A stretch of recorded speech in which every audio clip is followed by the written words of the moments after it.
What's going on, KSA? Kris here, Real Estate Blitz, and today we're going to talk about energy and goals. Energy and goals. I'm actually going through this. I think everybody goes through this eventually in one fashion or another, where either you start running out of energy, or you start changing where you're at. You start changing. We get lost in this idea, right? Where if things aren't going our way, we actually adjust everything around us to fit into the present circumstances where we're at. And that's not good, right? So the whole point is that's why in previous videos we talked about goals. What are your goals? What are you trying to accomplish? Where do you want to be? What do you want?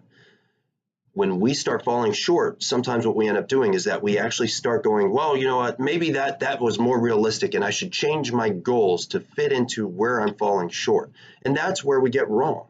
That's where you need to actually change your energy, change your effort, change your energy and change your effort. Don't change your goals. And it's tough. It is tough. It's extremely tough. Because like I said, I've said this before, it almost seems like for me, whether it's procrastination, whether it's just the self-doubt, everybody gets it. It doesn't matter how successful you are. It's almost like a sickness. It's like having an addiction. I mean, it really is. It's one of those things where it's always in waiting. It's always in waiting. Even if you pound it out and you're just like, you know what, I'm winning, I'm killing, I'm doing great. Well, when things start to go wrong, or you get a bad call session, or the deal that you've been working for the last 6 months falls apart, or you get a client that is just a pure energy suck. I was in a meeting, was it last Thursday? I was in a meeting, and one of the agents that's been with us for a really long time, she talked about this client that she had just closed on it yesterday. God bless her.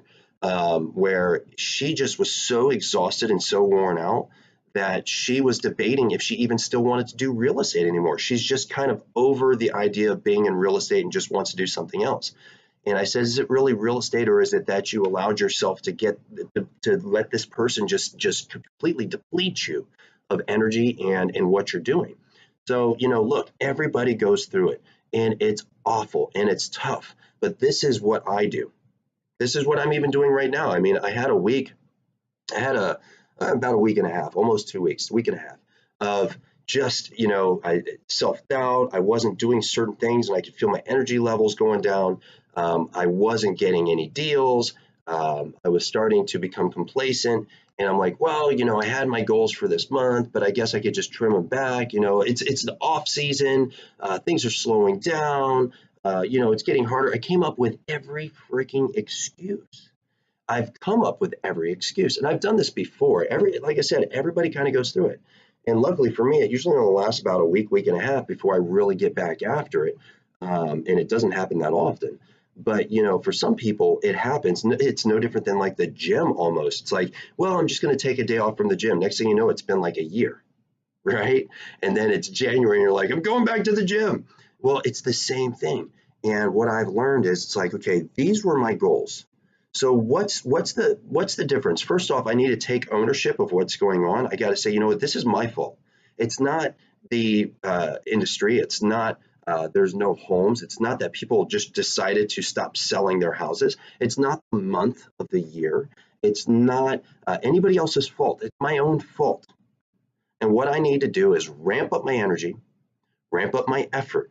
Okay, so if it took me I don't know, if it took me 2 days to get of working 5 hours a day to get one deal, well, guess what? Then I need to work 10 hours for 2 days to get one deal. And then that's what I need to do. That's what I need to do. I just need to ramp it up. And I think first off, by taking ownership and accepting the fact that it's my fault, accepting the fact that it's your fault is the start. Second, after you've realized it's your fault, start looking at what am I not doing to put something in me.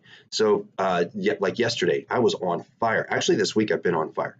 I woke up first thing, I put in Grant Cardone. I just started getting my energy levels up. My wife was actually up with me, and she's listening to me, and we start communicating, talking.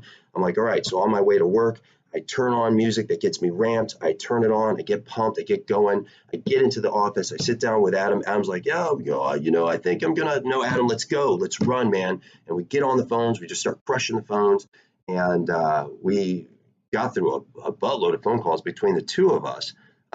We went through like 500 or 600 calls. We had like 5 possible potential deals. And that was just yesterday. Today was a good day too. Today isn't even over. But you just got to change your effort and your energy. So that was the big video for today. And I think the reason why I want to do it is because I've experienced it before. I went through that experience just recently. And I guarantee if you're in real estate or really any other business, you've experienced it where you're off your game and you start shifting your mindset and you start shifting the way that you think to actually appease where you are. And that's absolutely not what you're supposed to be doing.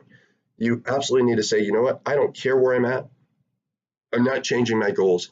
I'm changing my effort, and I'm going to figure out what I'm doing wrong so I can keep to and keep winning. That's all I got today. Appreciate you. I'll talk to you all later. Have a good one. Bye.